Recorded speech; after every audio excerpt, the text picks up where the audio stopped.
I first want to start not just by thanking the labor leadership that's here, SEIU and the California Labor Federation, but I want to thank our janitors. We have janitors here in the house. I want to thank our security guards. We have security guards here in the house. All right. You are doing some of the hardest work in California. I know this in part because the very first job I had between high school and college, I was a janitor. And I made in 1987 the minimum wage of $3.35. And we as Californians cannot thank you enough for everything you are doing. You are getting the work done. Our immigrant workers are getting the work done. We are here because a war has been declared on us. We wouldn't be here talking about this bill, AB 450, if Donald Trump had not declared war on workers, if he had not declared war on immigrants, and if he had not declared war on California values. AB 450 is about standing up for California immigrant workers. We're also here because Donald Trump has declared war on the United States Constitution. In the Constitution, it says that no one, including a workplace, shall be subjected to a search or a seizure without a warrant.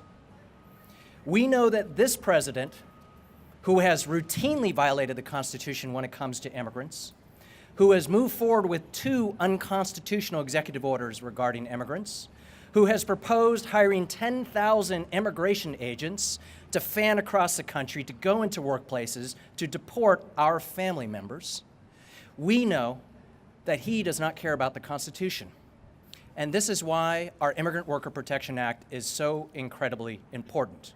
To require that if an ICE agent wants to go into a workplace, that agent needs to have a warrant. It's very simple. We are simply reiterating what the United States Constitution says. Yesterday was a very dark day for our country. I know all of us are thinking about the horrific, inhumane, reprehensible decision made by President Trump yesterday to go after our dreamers, to turn back DACA. Well, let me tell you, 97% of DACA dreamers are either in school or in workplaces. We know that Donald Trump, if he's going to come after our dreamers, he's going to have to find them in our workplaces. And this is why, again, this bill is so incredibly important. The beauty of the story of my story that I share is that those moments of fear in the living room, I was able to turn into acts of courage.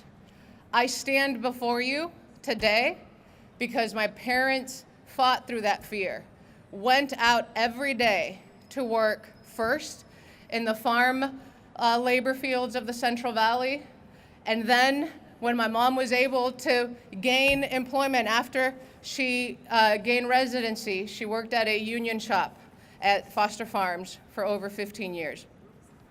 That fear that motivated me back then is the courage that I have now to stand and fight for the workers that we have here. Soy migrante. I'm an immigrant. I'm an immigrant from Mexico who arrived here in the late 60s as a young girl.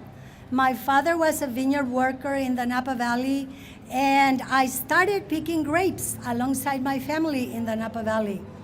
Now I'm at the helm of one of a highly respected brand, Ceja Vineyards, and thanks to number one, Los Campesinos, the farm workers, is the reason why Napa and Sonoma Valleys produce some of the most renowned wines in the world. And without the farm workers, we wouldn't have a wine industry nor food on our table. And as a human being, I care very deeply about everybody.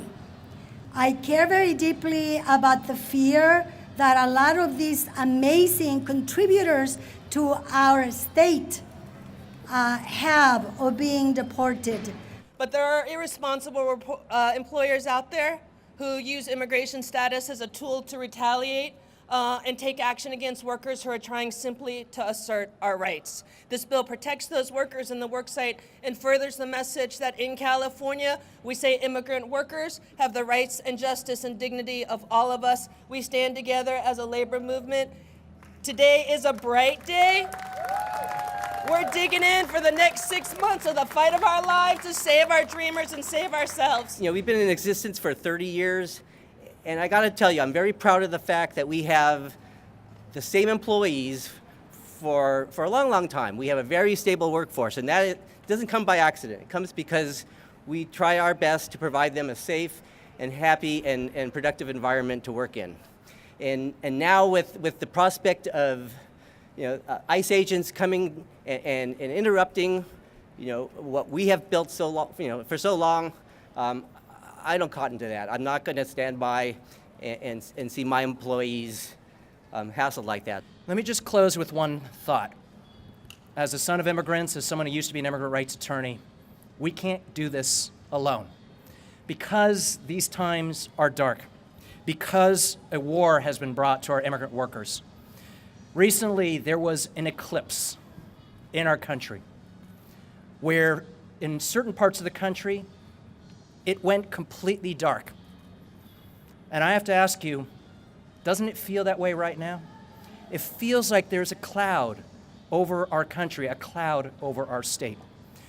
Early societies, or earliest human cultures, when eclipses happened, they were concerned that an evil had taken over the life-affirming force of the sun. But let me remind us on this sunny day here in California, the sun, the forces of love and compassion are behind this evil. And if we gather together, if we unite as brothers and sisters, as we say we are all dreamers of a world that should be, as we say that we are all immigrants, and as we say we are all immigrant workers, we stand together, we stand united, and we will pass AB 450. ¿Se puede? ¿Se puede? ¿Se puede? Thank you so very much.